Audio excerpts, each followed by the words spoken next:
about the boxing, your boxing history with the CCT sort of stuff? Did you see a lot of that back in the day with a lot of sort of, the punch drunk kind of boxer? They used to get hit in the head too much times, or you mean people?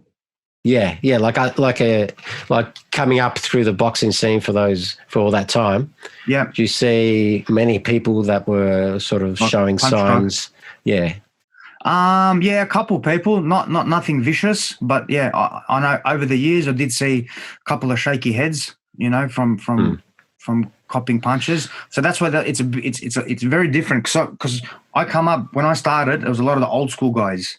Obviously now it's different, and sort of that's what led me to leaving at that time after 10 years and opening my school, because through that period of involvement, it was more of the younger people started to float in, and it was more social. It wasn't a serious training. They were there just to mingle and just have a laugh. There was no serious training, and I started to lose motivation at one point because of that, because I was still training hard. I was always serious with my training, putting in the work.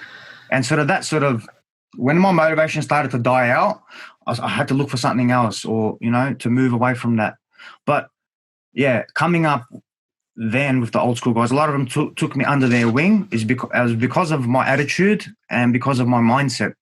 I was always there to train. I stuck to myself. I did what I had to do. Like no one, when I went there, it's not a class like, how we have we line up, we do this instructional. No, it's like, these are the rounds. I was always about 3-minute rounds. I was 3-minute round, 30-second break. So you do your skipping, you just follow what everyone does in sections, And over time, people, the coaches or someone will notice you and they'll call you over, they'll fix you up a little bit. And once they see that you're committed and you're working, that's when they start to pull you in and start doing pad work with you or give you tips and that.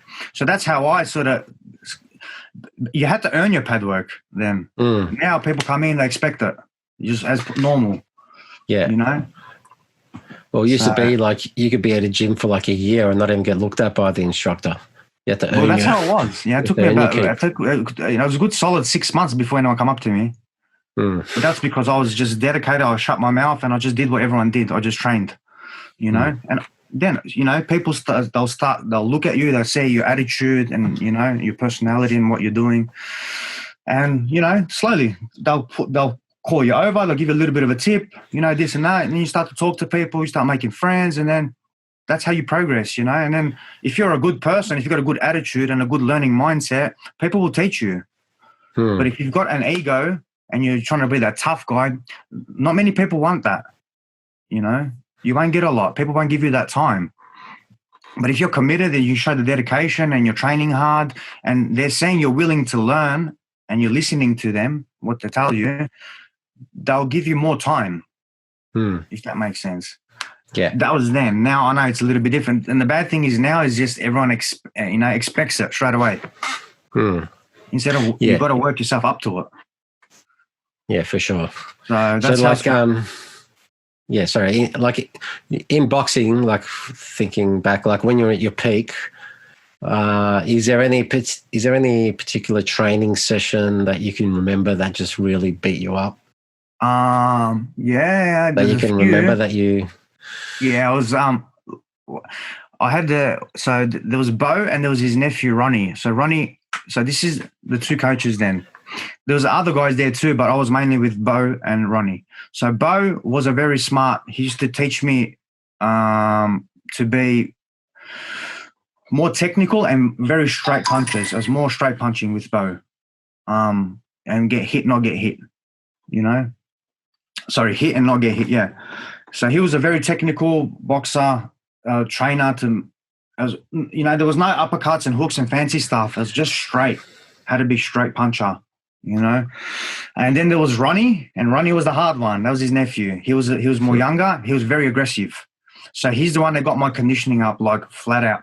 So I remember a lot of times, like I don't have video footage of it then because no one had their cameras and records and stuff like that. So it's we didn't even have music. I trained with no music for a very long time.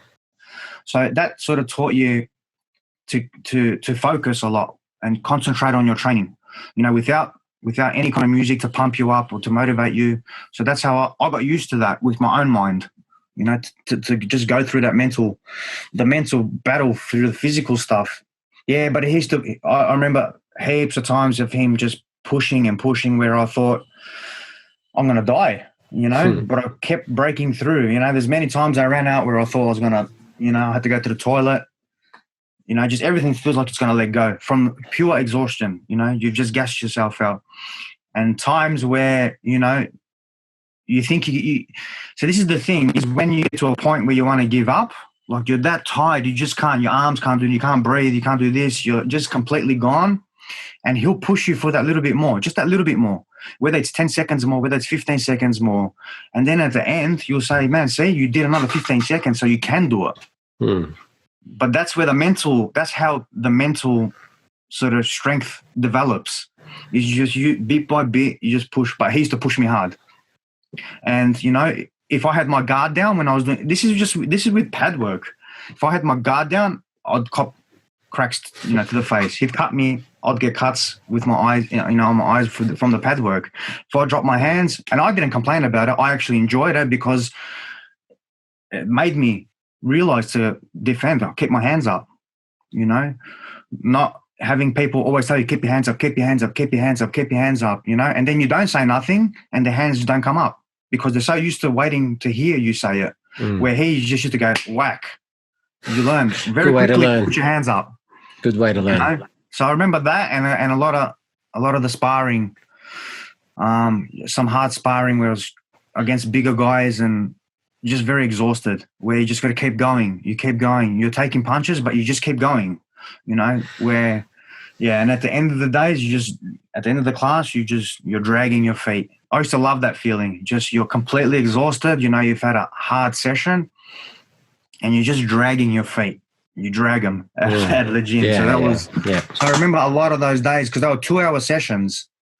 So they were 2-hour sessions and it was very intense. Especially having 3-minute rounds, 30-second, 30-second break it was.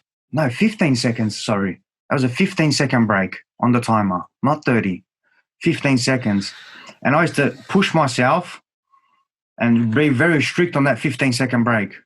So the bell would go. It was an old school bell. It wasn't a digital timer. It was an actual clock and the ringer.